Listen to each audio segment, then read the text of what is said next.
In this video, we're going to talk about one of the latest innovations in annuity technology, and it's all about putting structured products inside of annuities.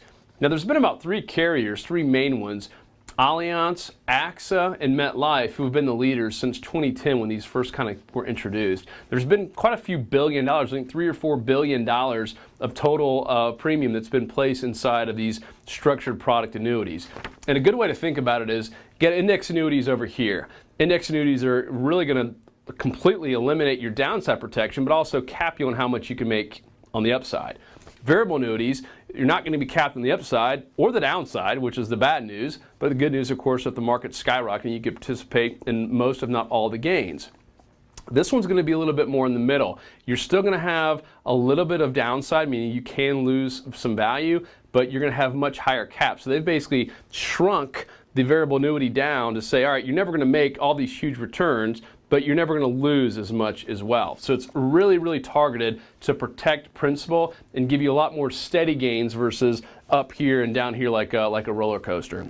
From everything we could tell, this is still a variable annuity, meaning it is an investment. You do have to have a securities license to even sell it, and that's really where these are being sold, inside of broker dealers and wirehouses, etc. Now, they seem to like it because it's not like an index annuity where you have some of these low caps in today's environment. They're a little bit higher caps. So they like it because they can tell the client that, hey, you're not going to have these incredibly low caps, but once again, you still can lose some money.